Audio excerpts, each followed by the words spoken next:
والد اپنے بچے کو نرم لہجے میں پکار لے تو بچے کی دنیا بدل جاتی ہے۔ والد نرم لہجے سے اپنے بیٹے کو پکارے نا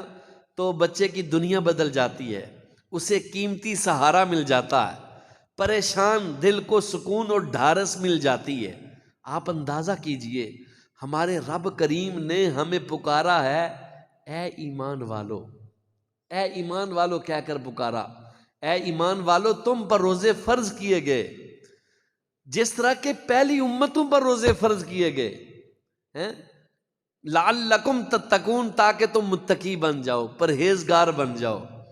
تو روزے کے متعلق اس ایک حکم میں ہم غلامان مصطفیٰ کی کیسی ڈھارس بندائی گئی، اس کا ایک انداز اور نرالا دیکھیے۔ اللہ پاک فرماتا ہے کہ کتب علیکم الصیام، تم پر روزے فرض کیے گئے، کما کتب علی الذین من قبلکم، جس طرح کہ تم سے پہلی امتوں پر روزے فرض کیے گئے۔ اگر کوئی شخص بیمار ہو جائے نا اور اس بیماری کو سر پر سوار کر لے، پریشانی میں ڈوب جائے، تو ڈاکٹر کا صرف ایک جملہ اس کی پریشانی کو دور کر دیتا ہے۔ ڈاکٹر کا ایک جملہ، ڈاکٹر جب کہتا ہے نا پریشان ہونے کی ضرورت نہیں، موسم تبدیل ہو رہا ہے، موسم تبدیل ہو رہا ہے، آج کل عموماً لوگ بیمار ہو رہے ہیں، بس اسی اس کی پریشانی اس بندے کی دور ہو جاتی ہے ڈاکٹر کے اتنا کہہ دینے سے کہ یار یہ میں اکیلے ہی بیمار نہیں ہوں، سارے اور بھی لوگ بیمار ہیں، تو یہ موسمیاتی بیماری ہے، اب جلدی ٹھیک ہو جائیں گے۔ اسی طرح روزہ بھی پر مشقت عبادت ہے، سحر سے افطار تک بھوکا رہنا، چاہے سخت گرمی ہو، گلا سوکھ رہا ہو، پانی موجود ہو، پھر بھی پیاس پر قابو پانا آسان کام نہیں، پیاس پر قابو پانا آسان کام نہیں۔ ہم غلامان مصطفیٰ کو اس پر مشقت عبادت کا حکم دینا تھا، رب کائنات نے ہماری ڈھارس بندھانی تھی اور فرمایا کیا میرے محبوب کے غلاموں پریشان نہیں ہونا، یہ مشقت صرف تمہارے لیے نہیں، تم سے پہلی امتوں پر بھی روزے فرض کیے گئے، صرف تم پر ہی فرض نہیں کیے گئے، تم سے جو پہلی امتیں تھیں ان پر بھی روزے فرض کیے گئے تھے۔ اور اعلیٰ حضرت کے والد محترم مولانا نقی علی خان نے اس جگہ ایک ایمان افروز مدنی پھول دیا۔ آپ کے فرمان کا خلاصہ ہے، اگر گہری نظر سے اس آیت پر غور کیا جائے تو معلوم ہوگا کہ اصل مقصود یہی تھا کہ روزہ نہایت نفع بخش عبادت صرف محبوب اکرم نور مجسم صلی اللہ علیہ وسلم کی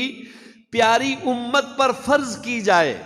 لیکن روزہ مشقت والی عبادت ہے، اس لیے اس امت پر اللہ کریم کی رحمت و عنایت کو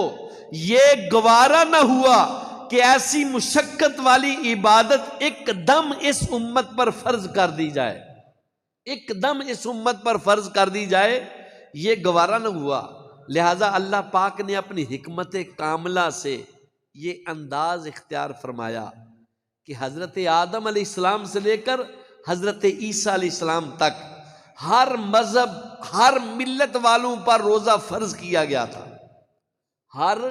ملت پر، ہر قوم پر یہ روزہ فرض کیا گیا تھا، جبکہ محبوب اکرم دو جہاں کے سرور صلی اللہ علیہ وسلم کے نازوں پہ پلے غلاموں پر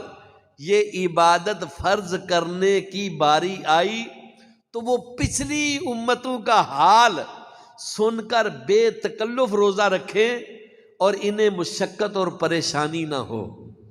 اللہ اللہ، یہ کیسی عظیم کرم نوازی ہے۔ پچھلی امت پر روزے فرض تھے، انہوں نے روزے رکھے، ان کو اس کے جو فوائد ملے وہ اپنی جگہ، البتہ ان پر روزہ فرض کرنے کی ایک حکمت یہ تھی کہ جب باری آئے گی محبوب کے غلاموں کی تو ان کی ڈھارس دی جائے گی کہ دیکھو تم سے پہلی امتوں پر بھی روزہ فرض رکھا گیا تھا، انہیں اس کے ایسے ایسے فوائد ملے، لہذا تم بھی روزہ رکھو، لہذا تم بھی روزہ رکھو۔ روزہ دارو جھوم جاؤ کیونکہ دیدار خدا، روزہ دارو جھوم جاؤ کیونکہ دیدار خدا خلد میں ہوگا تمہیں، یہ وعدہ رحمان ہے، یہ وعدہ رحمان ہے۔ اللہ تعالیٰ روزہ داروں کو قیامت کے دن اپنا دیدار کرائے گا۔ اس سے بڑی اور کیا خوشخبری ہو سکتی ہے کہ روزہ دار جو ہے رب کا دیدار کرے گا۔ بقیہ جو عبادتیں ہیں ان کا اجر جو ہے وہ علیحدہ علیحدہ بیان کر دیا گیا، اس کا اجر اتنا ثواب، اس کا اتنا ثواب، اس کا اتنا جو ہے، لیکن صرف خاص ایک عبادت ہے روزے کی۔